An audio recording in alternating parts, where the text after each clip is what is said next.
Moved to LA. I moved first, and he moved about 6 months later.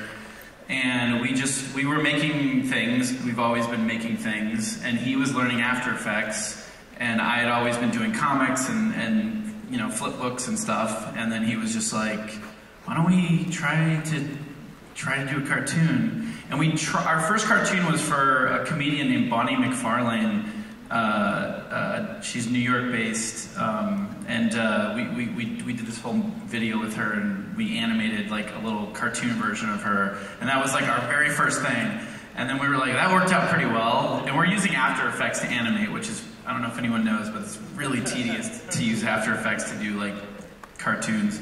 So then the next thing we did was a thing called It's Twizzleton, and that was insane. Or no, it was a Tiger the Wizard in a Suitcase, which was like this weird long thing without an ending, and it said to be continued, and it was like we're kind of doing a riff on the Chronicles of Narnia, and we completely self-taught. I didn't even have the animator's handbook. I just was like, I had a little crappy light board that I got at Michael's, and I was just like, you know, drawing every single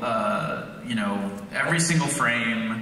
And then we would do a lot of puppeting, you know, keyframing in After Effects. I was doing all the backgrounds at the time. And then my buddy Savan was like on After Effects keyframing, doing lip flap, all that kind of stuff. It was a good team. Like, we could not have done it without each other. Like, we needed each other to get those cartoons done. But yeah, those were the early days. That was in like 2004, I want to say. Yeah. So back when you first started posting animations online, you posted a show called The House of Cosby's. Who's seen House of Cosby? Yeah, if you haven't, check it out. I mean, it's a little bit of a bummer now. I made it in 2005, so 2004 going into 2005, but yeah. So Bill Cosby sent you a cease and desist and made you stop the series. Yeah.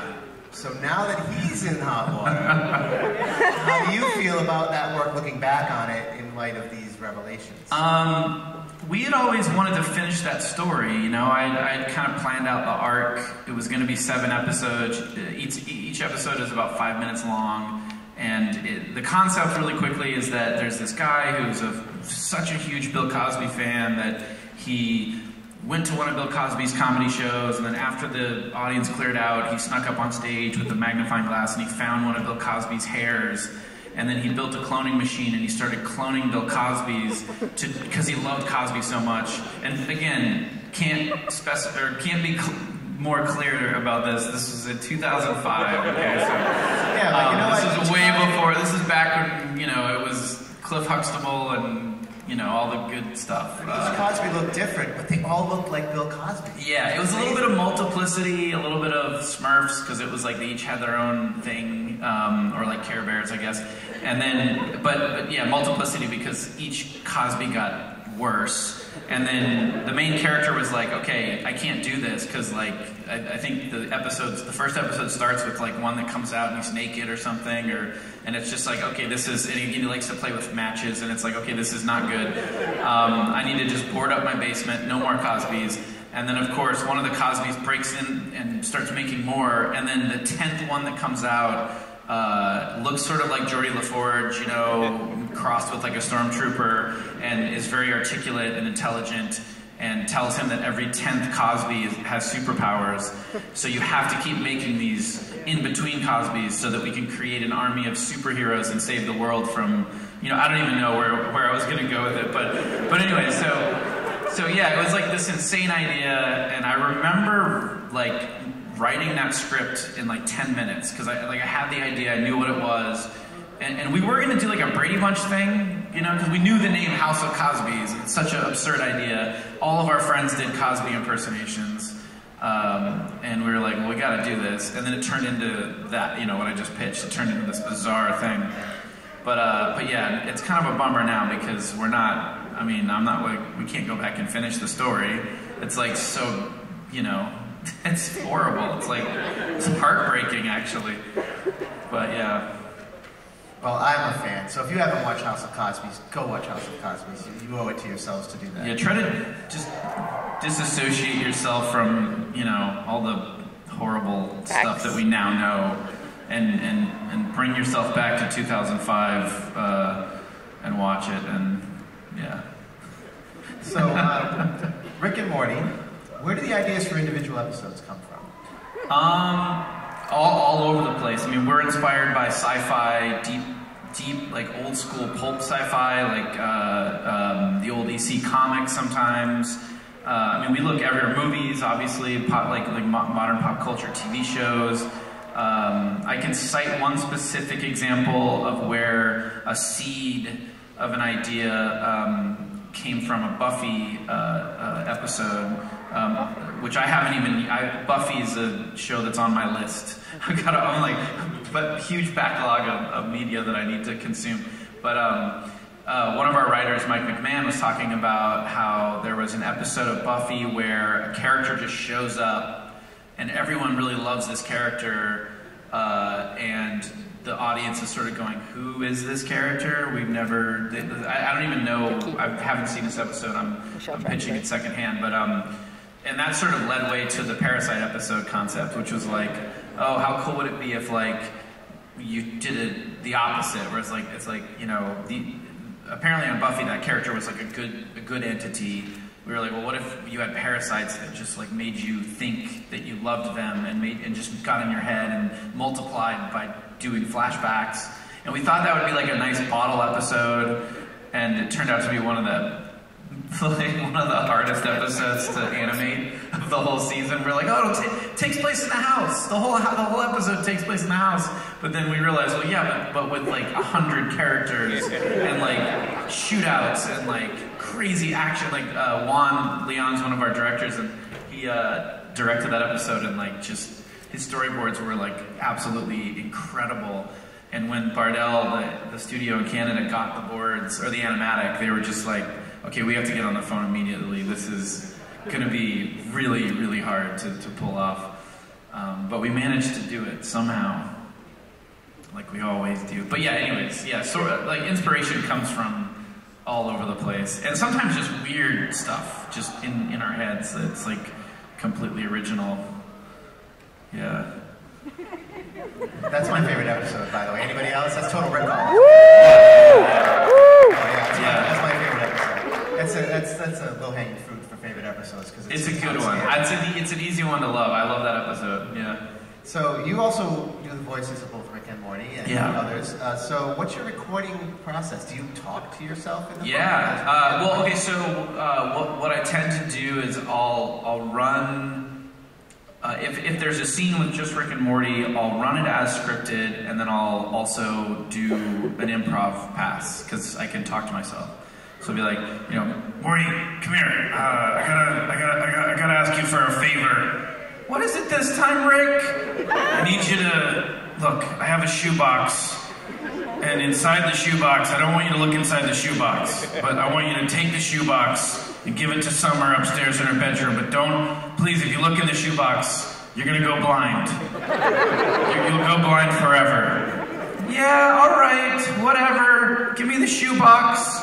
And then he would go up to, and then it's like, you know, then it'd be like, okay, now I'm, you know, I can't really, I just gotta kind of stick to the script. But I will make stuff up and riff and like, you know, do crazy, weird, just random, you know. I mean, I know what the scripts are, so and I know what the scenes are, and you know what has to happen across the scene between the two characters. So once I get it as scripted, and I usually do Morty first, because if I do a lot of Rick, and especially a lot of Rick screaming, my Morty voice starts to get real raspy. Like I start to lose that, you know, ability to do just a nice clean Morty. But so yeah, it's like Morty. There are episodes where if you listen closely, Morty sounds a little like, you know, he's maybe been screaming. He's been raving maybe. It's like, yeah, my voice is a little messed up, Rick. I mean, it's okay right now, but I could scream a bunch and then show you what happened. But then it would take a couple days to come back. Yeah. So I've noticed, in particular in the most recent season, that there's a lot of fourth wall breaking where the characters are actually talking to the audience. Yeah. Do Rick and Morty know they're fictional characters? It's such a weird meta. Like, I mean, we do that. Like, we do that stuff. I think that stuff is really fun to do because it just shows, like, the audience that we're having fun with what we're doing, and it's like, and then there's two sides to look at it. It's like there's the like super hardcore, like, you know, fan theory, like, okay, like this show, like they know they're on a show, and it's like Rick's so smart that, you know, which I think is really kind of clever and interesting. We haven't really dived into that too much in the writers' room. We kind of just have fun, and you know, when it's funny for them to break the fourth wall and it makes us laugh, we do it. We've actually cut a handful of fourth wall things across the 3 seasons because it just felt like too much, you know. But yeah, I wouldn't say there's a definitive answer on that. I kind of like to leave that up to the fans to debate about. You know, it's more fun for me to like let that be a deeper conversation online, you know, than for me to say, well, actually, the official answer is that yes. But yeah, no, I don't know. I don't know. Maybe he's just looking over into the other corner of the room and doing a bit like they're on a TV. You know, I do that sometimes. Like, look, you know, just look over there and go, we'll be right back. I don't actually do that, but like I could see somebody doing that, and it maybe would get a laugh in the right circumstance. All right, last question from me, and then we're going to open it up. So if you do want to ask a question, you can line up at, we have mics on both sides? We have mics on both sides, so get lined up if you want to ask Justin a question. But I'm going to ask one more while you're getting it settled there. It's up to you. So you're an actor, a writer, producer, animator, and a director. Which of those jobs is your favorite? Oh, man. Some of them are more tedious. Interestingly enough, producing is really fun. Or just, you know, show running in general.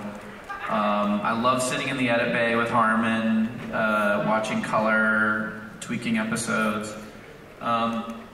I think writing is probably the least fun. At least it was season 3. It was really hard season 3. I think going into season 4, it's going to be a lot more fun. But probably voice acting is the most fun because it's so it's gotten to the point where it's really easy now. Like season 1, it was like the pilot. Season 1, it was like more kind of like, okay, I gotta really, you know, you're figuring it out. Now it's like we know the characters. I could do them effortlessly. So going in and doing a record is like really fun. Also directing the actors is really fun. Like directing all the other actors is a blast. And we get to work with some amazing people, like really amazing people. So yeah. That's a long answer for you. Yeah, that's a good answer. Am I putting you guys to sleep? These guys have been wired all day waiting for this. At least it's not cold in here, right? Yeah. It's freezing outside. All right, so let's start over here. So, your question? Hi. So when things you create seldom end up being what you intended them to be at the beginning, did you ever have any idea the intention of what it would be when you started playing with the idea of Rick and Morty? And what impression are you left with when you see what it has become for so many people? When we first started making it, we knew, or at least I've had this thing happen a couple times, very few times in my life, where I have this gut feeling about the thing that we're creating, where it's like, I just know we're making something really good. I don't know if it's going to be big or successful or catch on, because you just never, there's no way to know. So many stars have to align. So we did not ever anticipate it getting to this level. And the second half of your question is, I still haven't really, it hasn't really clicked yet. It's still, we're like in a bubble in Burbank, you know, making the show, and like, it's amazing, it's insane, it's wonderful. I think our fans are amazing. We have an incredibly diverse fan base, which I think is just like the most incredible thing, and it's so fascinating to me. And I'm always wondering how that's possible. Like, how are we able to write content that connects with so many people from so many different walks of life? I feel like everybody lives in a different world, kind of, metaphorically, you know, like your upbringing, the experiences you've had. and somehow, I don't know, like our fan base is just really, really diverse, and that's probably the most amazing thing. And then I'm still kind of like taking in the cultural phenomenon of the show, like how big it is culturally. It's surreal. It's very crazy, but it's awesome. It's and we hope to just keep making good episodes, yeah, and not be influenced by all that, by all that, like all the eyes watching us. Thank you. Yeah. Hey, I'm a triplet, and me and my brothers. Triplets. Yeah. And we came here to Comic-Con. I'm a triplet. No, I'm just kidding. We came here to Comic-Con Rhode Island for our birthday. Yeah. And me and my brother have a question. What's so scary to Vic about everything being on a cob? Okay, well, God, I actually have a legitimately scientific answer for this, but I'm blanking. Because we talked a lot about it. I mean, well, the stock answer is it's just a joke. It's like we were just being dumb. But then the more we thought about it, we were like, well, wait a minute, no, because like a cob planet on a molecular level, even the atoms would be cobs, and I think it would just kill. I think it would just you couldn't really. It would kill you. Like there's something like absolutely Mayor, like. attention, please, Mayor. Attention, please. Uh-oh. Will Angel Tavares meet your Angel? party? Angel Tavares? Or Is Angel Tavares in this room? in front of the There he is. Okay. Go meet your family in front of the AV thing. All right. But anyways, yeah, it's just an absurd. The idea that he would be that scared over a cob planet. That was the initial intent. Was like this is like such a dumb thing to be afraid of that it's hilarious. That it's so specific that he's like really losing his shit over the fact that this is a cob planet. And at first it seems so great, and then it's like, oh no, no. But yeah, triplets, man.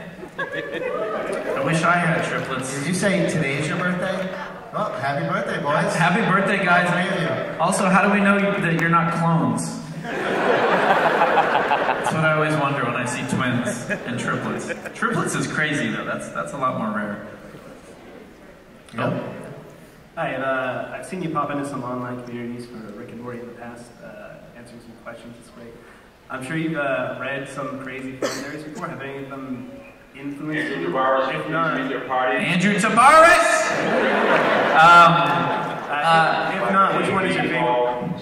I used to be really, like season 1, I was really, like when the shows were airing and then crossing over into season 2, I was way more involved in like reading stuff and then I kind of like, at a certain point realized that it was bad. It was not good. It was bad. It truly was. It was bad to have fan theories even subconsciously floating around in your head.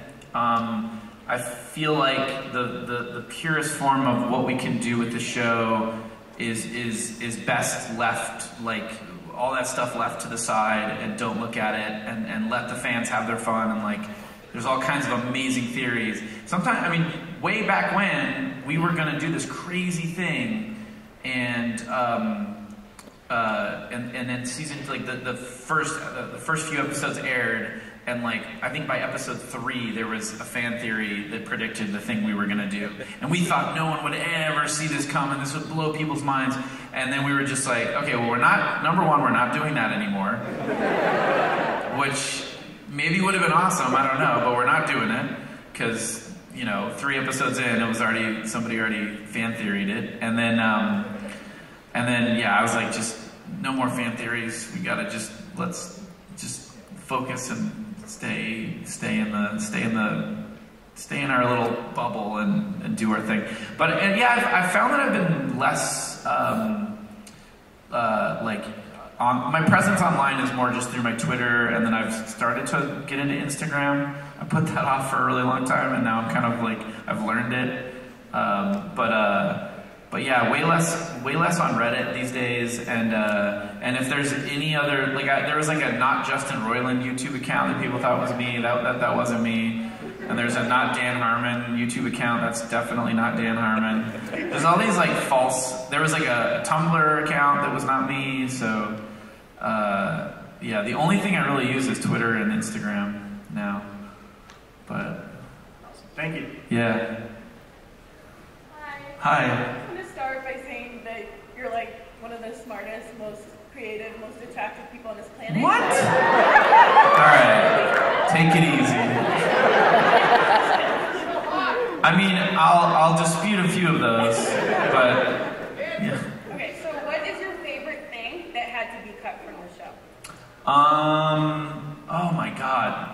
Oh, there's been a handful. Well, I'm trying to think. Oh my God. There was a line. I'm not going to be able to remember. I just remember being really bummed out because we had a line in an episode. I think it was the Jerry Daycare episode. That was a good one. And I'm almost positive that was the episode. And Jerry had a line in that episode that was an animatic. And I'm sure, and I may not, God, I hope it's that episode, but all I know is, I'll just say this, because it's like, I'll be really like kind of vague, because I can't really remember the specificity of it. But there was a Jerry line that was so funny, and it made me laugh every time I heard it. And it was in all the way up until color. It was in color, and then like Harmon cut it. Because when it wasn't like he cut it because he didn't think it was funny. It was just like we needed to cut the show down. We were long, and it was like it wasn't like super important. It was like, okay, we could cut this and the show wouldn't suffer for it. But like every time I watched it after that, like I would, leading up to that moment, the line would be in my head, and then it wouldn't happen, and I'd be like, oh, that's right, we cut the line. I wish I could tell you what it was, damn.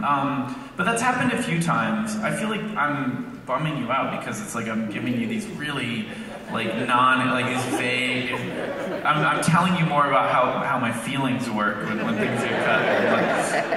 But, you want to hear like the good, like what's a joke that got cut. But yeah, we do have to cut a lot.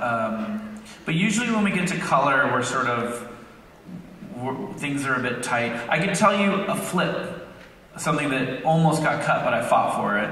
I'd be actually curious to hear what the audience's reaction. So in the Parasite episode, when Rick, the act break, when he turns to the camera and he says, what does he even say? He like turns to the camera at the act break and he's like, it's like a Where's Waldo? Yeah, it's like a Where's Waldo? All right, we'll be right back or whatever. Like, yeah. So Harmon wanted to cut that because he felt like it sort of deflated the the sort of stakes of the episode, which he's not wrong. Narratively, when you do something like that, it's like, okay, well now it feels like the stakes aren't as high because the main character just kind of did a joke, and we wanted to keep the stakes. We wanted to make this thing feel like really like crazy.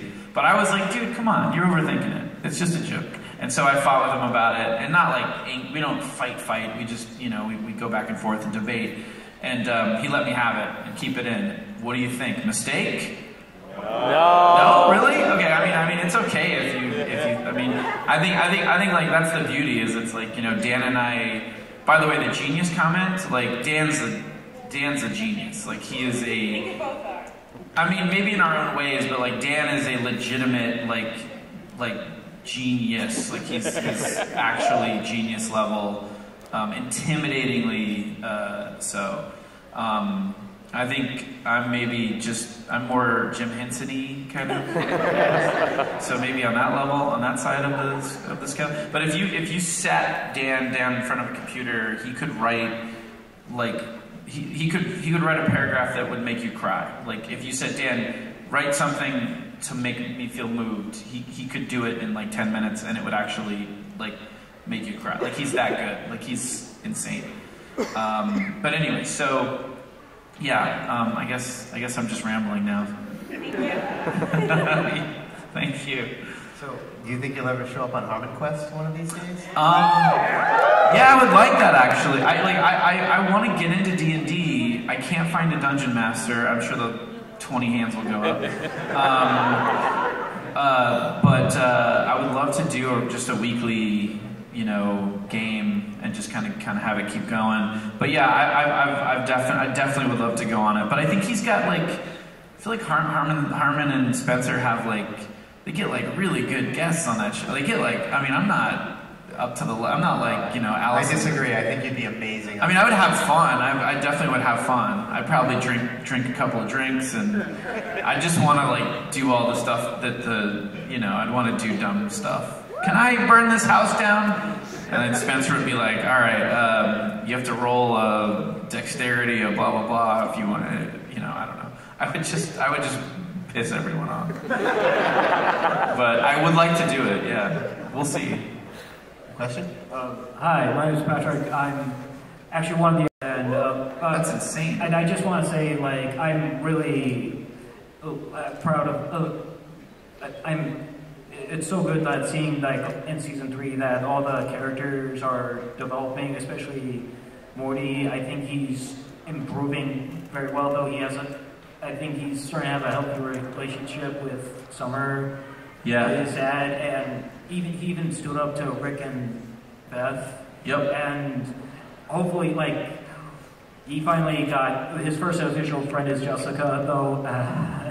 And my question is, though, I don't know, do you think, like, after season 4, do you think that Morty should have his own spin-off?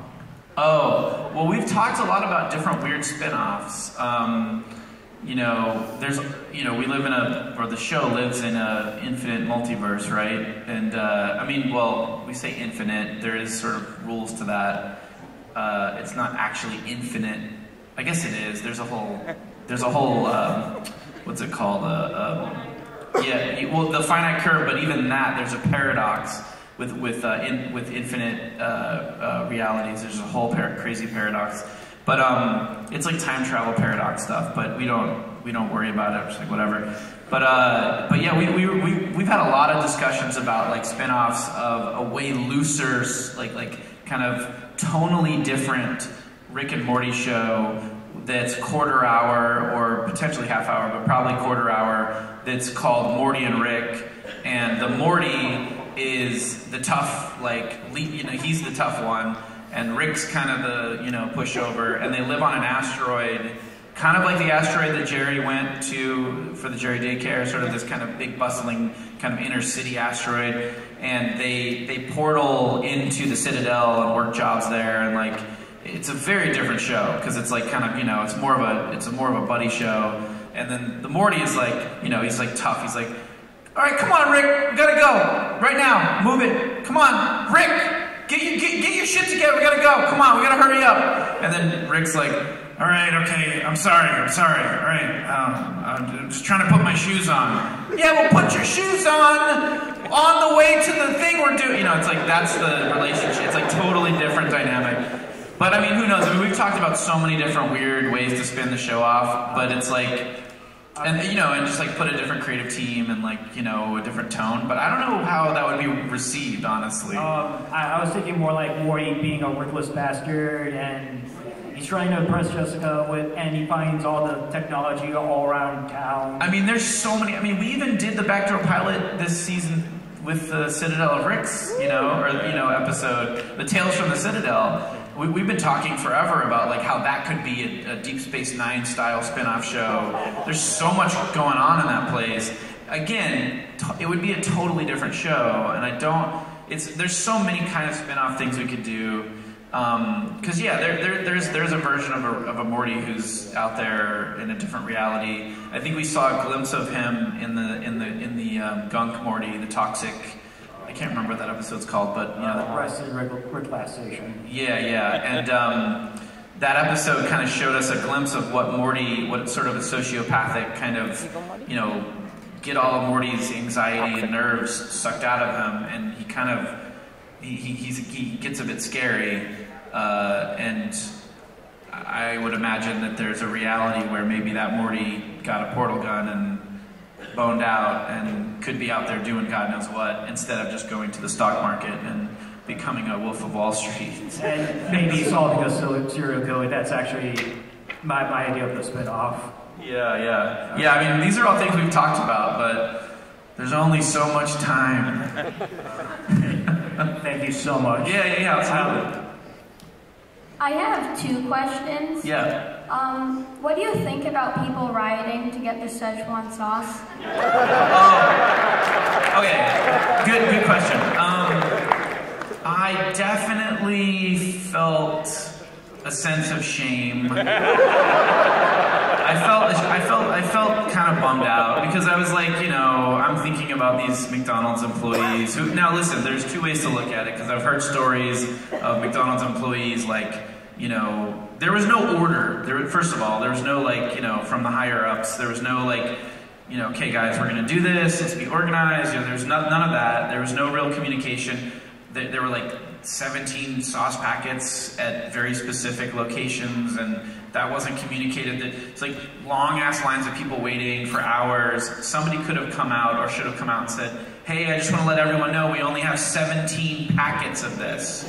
So here's a ticket for all of you first 17 people. Everyone else, go back to bed or whatever, you know, go have your day. Instead, they let them wait in line, and then of course you're gonna get upset people. But on the other side, it's like, these poor McDonald's employees, it's like, you know, they're working for minimum wage. They're like, they should not be getting harassed over something so dumb, especially in the world we live in, where there are much bigger, higher stakes issues.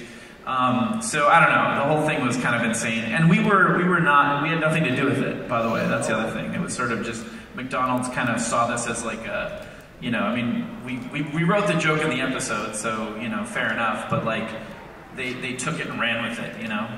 And I will say Chef Mike from McDonald's is like a sweetheart. The guy's amazing. He's a fan of the show, like a real diehard fan of the show, and he wanted to find that recipe and like make it. He found it and then he remade it and like, you know, sent us all jugs of it, or sent me a jug of it, and sent a couple of other fans jugs, and it was really sweet of him. But then, and that was all fun and cool and awesome. But then when they started going like, okay, now we're gonna like, you know, make posters and like, you know, really like, you know, if we're gonna take advantage of this thing and really just. They just didn't do it right. I don't know. Whatever. They're going to make up for it, they said. They're going to be Szechuan sauce allegedly in every McDonald's across the country in unlimited supply for a period of time, sometime early next year. So that's cool, at least. We can all try it. I think it's really good. That whole joke is based on... I've been friends with Dan and Ridley and all these guys for like 12 or 13 years, and like they've been hearing me talk about this sauce for years. I'm not kidding. I'm like, man, fucking Szechuan sauce, man, it's so, like, why don't they bring it back? It doesn't make any sense. And I remember, like, I thought they brought it back in Canada for the Olympics, like in 2008 or something. I don't remember when the Winter Olympics in Canada happened, but I was like, I was reading online, they brought it back, you know, as a promotional thing, and I was trying to find people in Canada to mail it to me, and like, it was like, I'm not kidding, it was like my quest to get this sauce, and then they wrote that in the episode as a bit, you know, like to make fun of me, and then the thing at the end, where Rick is yelling at Morty, sort of to kind of do an homage to the pilot ending, like I improv'd a ton of that. Like Ridley wrote like the kind of like the basic, you know, and then I just like went way off script and just went insane, and that sort of like solidified it. I was like, okay, this is too funny. And Legal said it was okay, so. Did anybody here get a packet of the sauce? Yeah, did anybody actually taste it? Yeah, you did? Yeah, there was so few made. I'm really curious when they bring it back if they're going to use that same like little label or the little image on the like at the top of the packet, because it was like it's so funny. It's like there's a portal and there's like Szechuan sauces. It's sort of in the kind of same Rick and Morty font, and then there's like a little Mr. Poopy butthole, but he's changed just enough to be legally safe. And then like Big Duck is like from the Parasite episode is like, you know, kind of on the front. It's so funny. It's like so like obviously, you know, and it's sci-fi in nature, and like, anyways. And my second question was, what is a plumbus? Oh man, a plumbus is everything. Everyone has a plumbus. plumbus in their home. I mean, I think part of the thing that makes a plumbus funny to me is that it's so, like inexplicable. It's just like, what is it? Because it's like if anyone got the season 2 DVD with the plumbus manual in it and you read through it, it only makes it even more confusing. Because it's like, well, wait a minute, there's a dock with like play, rewind, pause buttons on it, so you can put it in a dock. So does it record things then? And then you can it's like you can use it to clean your house. I mean, it's just, and who knows what else you can do with it, but yeah. And then there's like really scary things, like it's like a gremlin if you don't clean it or maintenance on it, do maintenance on it, it can turn into a dark plumbus or something. There's all this weird shit. We just had so much fun. The whole mission for that booklet was like, how can we just make this thing 50 times more confusing as to what it is? So yeah, the answer is it's I don't know. I have no idea what it is. But everybody has one. Thank you. All right, we have about 5 minutes, so that means we have to do lightning round. Do you want to lightning round it real quick? Yeah, so it's always my fault. So stand up, everybody stand up. We gotta move quickly, back and forth, so we can get as many of you to the mic as possible. Yeah, go for it. So go. Hi, my name is Santiago. I come all the way from Mexico, and I'm going to ask. I think all the Mexicans have wondered this: if Rick is Mexican because his last name is Sanchez. Yeah. Yeah, I've always thought he was Mexican, yeah, or at least of Hispanic descent, yeah. I mean, that was sort of something that I always kind of figured. Like, I don't know, I don't think he's 100%, but I definitely know that it's in his lineage, yeah. So. Okay, thank you. Yeah.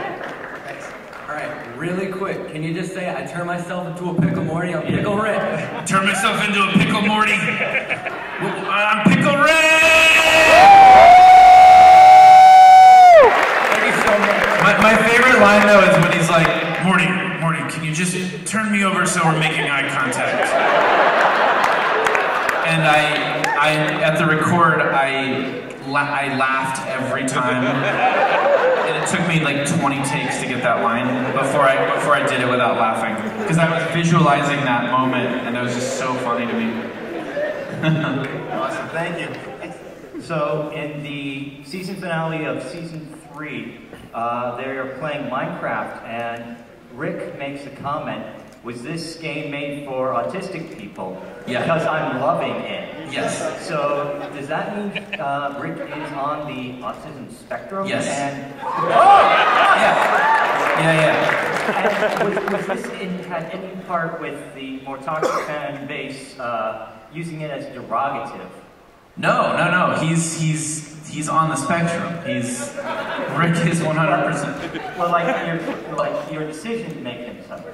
Oh, no. I think it's an interesting aspect to his character. I mean, you can kind of go back and watch all the episodes and maybe see a little bit of it. You know what I mean? It's and I also think it's a bit of Harmon. You know, kind of Harmon is self-admittedly kind of, you know, on the spectrum. You know, I think every genius has to pay a tax for their genius. Not to say that Harmon's like, you know, I don't want this to sound like I'm shit talking Harmon, like, but I mean, it's like everybody, like, you know, every single person, if you have some extraordinary gift, which Harmon does, there's a tax you pay for it in some other way. So like for Harmon, it's like, you know, and me too, actually, like the whole adult world is like taxes and like directions and all the things that we should be really good at this point. You know, I'm 37, I should have this stuff figured out. I'm still like a kid, I'm like a child. And then, you know, there's all kinds of other things, but yeah, no, that was sort of like him kind of, I mean, also, I don't know if you know this, but Harmon is like addicted to Minecraft, like in it, you know, and I think part of the thing that really connects him to it is that he's kind of like, there's something that's tickling that part of his brain that's on the spectrum, you know, like the thing about like, okay, now I've got the tech pack installed, and now I can make, if I do this and I have a mind, like it's just insane what he does on that thing. But that was a very sort of, I don't know, personal kind of joke. Thank you. Yeah. Hi. I just wanted to know, are we going to see more of Bird Person? I'm not going to answer that question. No, the only reason why is because we are in the middle of talking about a lot of different possibilities moving forward. The show is very much fits into two buckets. One is the sort of larger serialized kind of things that we sprinkle. And we want to kind of be careful not to get too serialized, And then the larger bucket is like the nice, great self-contained, episodic, little mini movie episodes that are just fun and you can watch them out of order and show a friend and they can be a great point of entry to the show.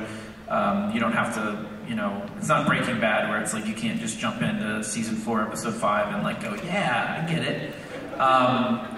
So we're talking about the bigger things and we don't really know yet what's happening. So I don't want to say anything at all. But it's a fair question to ask. All right, so we're going to do one more on each side, and then we have to wrap up. Okay, so I'm so sorry to everybody who didn't get to the front and be able to ask. You'll be here today and tomorrow? Yeah, I think, are we doing, I don't know, are we doing one tomorrow? Do we know? That's another Q&A, but you'll be at your table? Oh yeah, I'll be at the table. Yeah, I'm at the table. So, I mean, it's a balance of like, I feel bad when people have to wait 3 hours, but I also want to be able to talk to everybody. So I'm trying to find that balance where it's like, anyways, whatever. I don't want to waste all of the rest of our time telling you guys. Go ahead. Vindicators 3 was my favorite episode, and the question is, will we actually ever see Cthulhu in any of the episodes? I know that we have an amazing little short that is sort of a prequel to the scene in the opening credits, but I have no idea if we're going to actually ever write an episode around it. But it's really neat, like the thing that we have, and I think we're going to animate it. I'm pretty sure. So you'll see something, but it's not an episode. Thank you. You're welcome. Last question. All right. Okay. So we all know you from Rick and Morty, yada yada yada. However, I think that the pivotal part of your career was Oscar from Fish Hooks. Now, here's my question. Yeah. How was it on that show, and is Kyle Massey really as much of a hunk as we see him on Corey in the House? Kyle Massey is a sweetheart. Like he was the most fun because that was an ensemble record. So like Kyle and I would go into the booth together, and we'd be in the booth for like 2.5, 3 hours, just hanging out and just recording. And he would drive the director crazy. In like the funniest way. It would just, I was like, I was just like, all right, hey, tell me what you want me to do. Kyle's like on his phone, playing games. He's like, it was so much fun. And I was on his side because I was like, this is really hilarious and great. I was kind of like, feeding into that. But he's a good dude. I really like him. Kyle's great. And then yeah, Fish Hooks. That's where I met Alex Hirsch. That's where I met Chelsea Kane, Kyle, of course. Yeah, it's crazy. I don't know if a lot of people know, but if you haven't seen this Disney cartoon Fish Hooks, I'm not saying it's a great show. I've seen a few It's episodes. a kid's show. It's on, it's a Disney Channel show, so there you go. But I do one of the main 3 kids. They're fishes. One of the main 3 characters, and I swear it's the exact same voice as Morty. It's literally Morty's voice. It's like hey, oh man, it's like just totally Morty. But his personality is completely different than Morty, I think, right? Kind of? Yeah. Yeah. They're both socially awkward. Yeah, there are some overlap, but I think Morty's a little more like, like real. He's 14 and he's like a little more real. And it's not on Disney, so we can explore other things that a 14-year-old kid might be getting himself into, but cool, man. Yeah, thank you. Justin, thank you so much. Thank you guys so much. I seriously love you guys. I swear to God, like all the fans, like it's just so humbling and surreal. amazing. You guys are the best.